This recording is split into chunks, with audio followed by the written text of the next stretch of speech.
जगात रोज एक असा क्षण येतो जेव्हा काळ थांबतो. काशीच्या मणिकर्णिका घाटावर, जिथे रोज हजारो चिता पेटतात, जिथे जगणे आणि मरणे यांच्यामधली भिंत सर्वात पातळ असते, अगदी पहाटे 3:40 विश्वात एक अशी घटना घडते जी विज्ञानाला आजपर्यंत समजावता आलेली नाही. हाच तो काळ जेव्हा महादेवाचा डमरू मौन असूनही वाजत राहतो. नमस्कार. आज आपण कुठल्या मोटिवेशनल कोटबद्दल बोलणार नाही, टाइम मॅनेजमेंट टिप्स देणार नाही.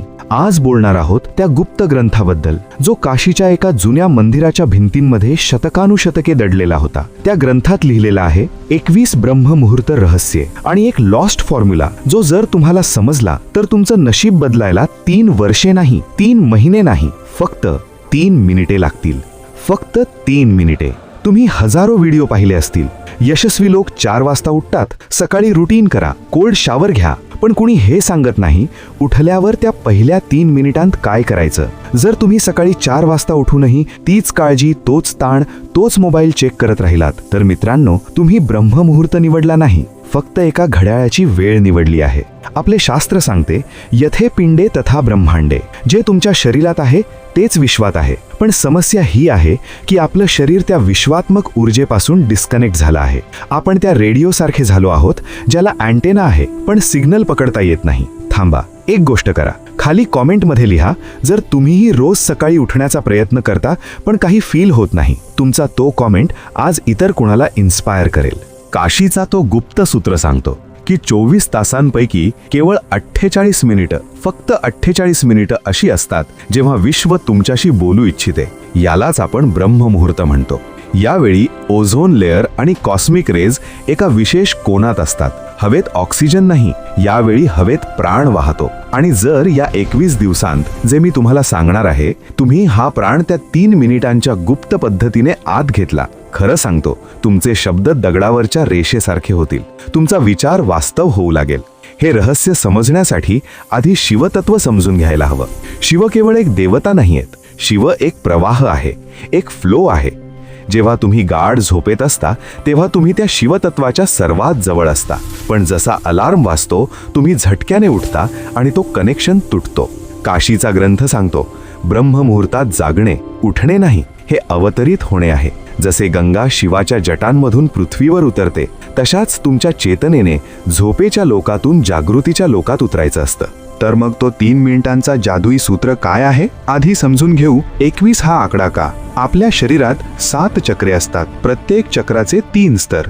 7 गुणिले 3 21. हा कुठलाही रॅन्डम नंबर नाही, हे तुमच्या शरीराचं ब्लूप्रिंट आहे. आणि ब्रह्ममुहूर्त बहुतेक लोक सर्वात मोठ्या चुकीने वाया घालवतात. ते विचार करतात अभ्यास करायला हवा, काम करायला हवं. ग्रंथ सांगतो ब्रह्ममुहूर्त हा इनपुटचा वेळ नाही, हा ट्युनिंगचा वेळ आहे. जर तुम्ही एका बेसूर गिटारवर कितीही सुंदर गाणं वाजवलं तरी सूर बेसूरच राहील. त्याचप्रमाणे जर तुमचं मन ट्यून नसेल तर कितीही मेहनत करा, रिझल्ट मिळणार नाही. पहिले मिनिट अन्नमय कोश, शरीराची कृतज्ञता. जसे तुमचे डोळे उघडतील अंथरुणातून उठू नका, हलूही नका. ग्रंथाचा पहिला नियम आहे स्थिरतेतच शिव आहे. त्यावेळी तुमच्या मनाची फ्रिक्वेन्सी थीटा स्टेटमध्ये असते. हीच ती स्टेट आहे जिथे तुम्ही जे बीज पेरता ते विशाल वृक्ष होते. या पहिल्या मिनिटात तुमची चेतना पायाच्या अंगठ्यापासून सहस्त्रार चक्रापर्यंत घेऊन जा. अनुभवा तुम्ही आज जिवंत आहात. ही छोटी गोष्ट नाही. काशीत रोज हजारो चिता पेटतात, पण आज महादेवाने तुमची चिता पेटवली नाही, तुमची चेतना जागवली आहे. म्हणा हे महाकाल, या नव्या जीवनासाठी, या नव्या संधीसाठी धन्यवाद. जेव्हा तुम्ही कृतज्ञतेने दिवस सुरू करता तेव्हा तुम्ही विश्वाला हा सिग्नल पाठवता की तुम्ही आणखी घेण्यासाठी तयार आहात. दुसरे मिनिट प्राणमय कोश, शिवश्वासक्रिया. हे सर्वात महत्त्वाचे मिनिट आहे.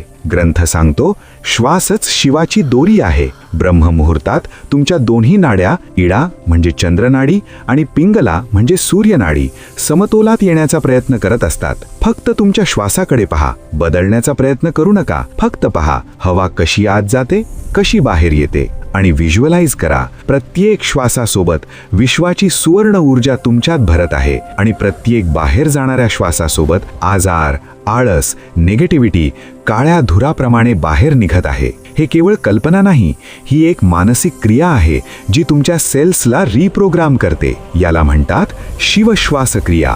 तिसरे मिनिट मनोमय कोश, संकल्पाचं बीज. हाच तो मॅजिकचा वेळ. जेव्हा शरीर शांत असते, श्वास लयीत असतो, तेव्हा तुमचं मन एका कोऱ्या कागदासारखं असतं. या तिसऱ्या मिनिटात तुमचा संकल्प पुन्हा सांगा. पण सावध राहा, इथेच लोक सर्वात मोठी चूक करतात. ते म्हणतात, मला श्रीमंत व्हायचं आहे, मला निरोगी व्हायचं आहे. ग्रंथ सांगतो, इच्छा कमतरता दाखवते. असा विचार करा, जणू ती गोष्ट आधीच घडली आहे. मी शक्तिशाली आहे, मी माझे ध्येय गाठलं आहे, शिवाची कृपा माझ्यासोबत आहे. आणि तो दृश्य तुमच्या मिटल्या डोळ्यांनी पहा. तुमचं यश, तुमचा आनंद इतक्या स्पष्टपणे पहा, जणू तुम्ही HD मूव्ही पाहत आहात. जेव्हा तुम्ही थीटा स्टेटमध्ये हे बीज पेरता, सारी सृष्टी, सर्व पंचतत्वे ते बीज वृक्ष करण्यात गुंततात. हाच तो 3 मिनिटांचा सूत्र. पहिले मिनिट शरीराप्रती कृतज्ञता, दुसरे मिनिट श्वासाचं शुद्धीकरण, तिसरे मिनिट संकल्पाचं बीज. मित्रांनो, जर हा 3 मिनिटांचा सूत्र तुम्हाला पॉवरफुल वाटला, आत्ताच व्हिडिओला लाईक करा. कारण यूट्यूब अल्गोरिदम याच सिग्नलवरून ठरवतं की हे ज्ञान आणखी लोकांपर्यंत पोहोचेल. पण मित्रांनो, एक दिवस केल्याने काही होणार नाही. त्या गुप्त ग्रंथात 21 दिवसांचं चक्र सांगितलं आहे. आणि हे 21 दिवस सोपे नसतील. हा तुमच्या जुन्या मीचा मृत्यू आहे आणि नव्या मीचा जन्म. पहिला टप्पा, दिवस 1 ते 7, विषपान, डिटॉक्सिफिकेशन. आठवतं का, जेव्हा समुद्रमंथन झालं होतं, अमृतापूर्वी हलाहल विष निघालं होतं. ते महादेवाने स्वतः आपल्या कंठात धारण केलं. जेव्हा तुम्ही उद्यापासून ही 3 मिनिटांची टेक्निक सुरू कराल, सुरुवातीचे 7 दिवस खूप कठीण जातील. तुमचं शरीर विद्रोह करेल, जास्त झोप येईल, डोकं जड वाटेल, जुन्या दाबलेल्या इमोशन्स बाहेर येतील. वाटेल सोडा, निरुपयोगी आहे, झोपूया. हेच ते विष आहे जे तुमच्यात वर्षानुवर्षे साचलेलं होतं. हा आळस, हा प्रोक्रॅस्टिनेशन, हे भय, हे सगळं बाहेर निघेल. काशीचा सूत्र सांगतो, जो तापतो तोच झळकतो. या 7 दिवसांत तुम्हाला नीलकंठ व्हायचं आहे. ती वेदना पाहायची आहे, पण तिला स्वतःवर हावी होऊ द्यायचं नाही. एक महत्त्वाचा नियम, सकाळी उठल्यावर 1 तास मोबाईल स्क्रीन नाही.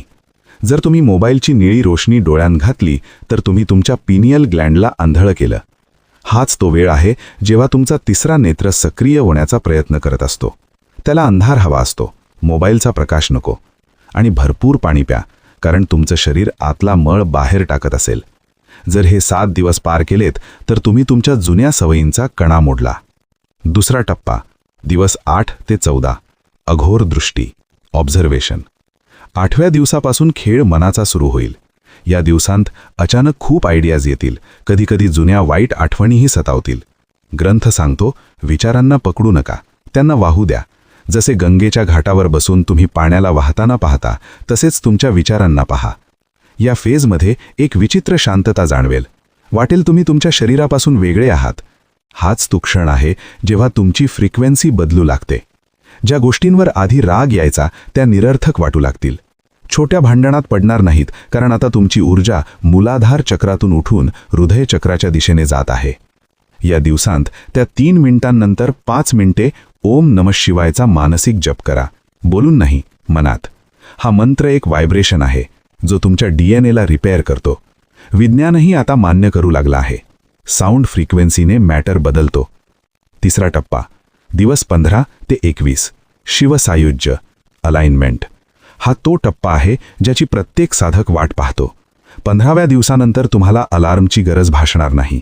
3:40 तुमचे डोळे आपोआप उघडतील, एकदम फ्रेश, जणू कुणी आतून दिवा लावला. यावेळी तुम्हाला दिसेल की तुम्ही जे विचार करता ते खूप लवकर वास्तव होऊ लागतं.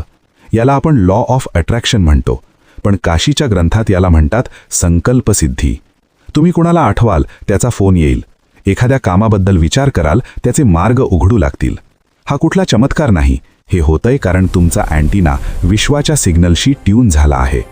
या शेवटच्या 7 दिवसांत तुमची व्हिज्युअलायझेशन आणखी मजबूत करा, कारण आता तुमचं सबकॉन्शियस माइंड पूर्णपणे उघडलं आहे. तुम्ही त्यात जे टाकाल ते तुमचं नशीब होईल. पण मित्रांनो, ग्रंथाच्या शेवटी एक चेतावणी लिहिलेली आहे. शक्ती त्याच्याकडेच राहते जो तिचा आदर करतो. जर 21 दिवसांनंतर तुम्ही पुन्हा जुन्या सवयींकडे परत गेलात, तेच उशिरापर्यंत झोपणं, तोच मोबाईलमध्ये तास वाया घालवणं, तर ती मिळवलेली ऊर्जा हळूहळू झिरपत जाईल. हां, लीकेज होईल. विचार करा, दिवसाच्या 1440 मिनिटांपैकी तुम्ही तुमच्या नशिबासाठी फक्त 3 मिनिटे काढू शकत नाही का? या 3 मिनिटांच्या सूत्राला तुमची जीवनशैली बनवा. काशीचे ते जुने मंदिर आजही तिथेच आहे. गंगा आजही वाहत आहे आणि तो ब्रह्ममुहूर्त आजही रोज सकाळी तुमच्या दारावर थाप मारतो. फरक फक्त एवढाच आहे, कालपर्यंत तुम्ही झोपेत होता, पण आता तुम्ही जागे झाला आहात. शिव म्हणतात, अहम ब्रह्मास्मी, म्हणजे मीच विश्व आहे. तुम्ही कुणाच्या हाताचं बाहुल नाही, तुम्ही निर्माण करते आहात. उद्या सकाळची 3:40 वेळ तुमची वाट पाहत आहे. अंथरून सोडा, आळस सोडा आणि त्या विजयाचा टिळा अनुभवा जो महाकाल स्वतः तुम्हाला लावायला येत आहेत. लक्षात ठेवा, 3 मिनिटे. शरीर कृतज्ञता, श्वास शुद्धी, संकल्प सृजन. तर कोण कोण उद्या सकाळपासून या कालभेदनच्या यात्रेवर माझ्यासोबत निघत आहे? कॉमेंटमध्ये लिहा हर हर महादेव. आणि हे ज्ञान तुम्हाला शक्तिशाली वाटलं असेल तर ते त्या मित्रांसोबत शेअर नक्की करा जे रोज लवकर उठण्याचा प्रयत्न करतात पण काही फील होत नाही. भेटूया ब्रह्ममुहूर्तात. तोपर्यंत तुमची ऊर्जा जपा आणि शिवाच्या प्रवाहात वाहत रहा. ओम नमः शिवाय.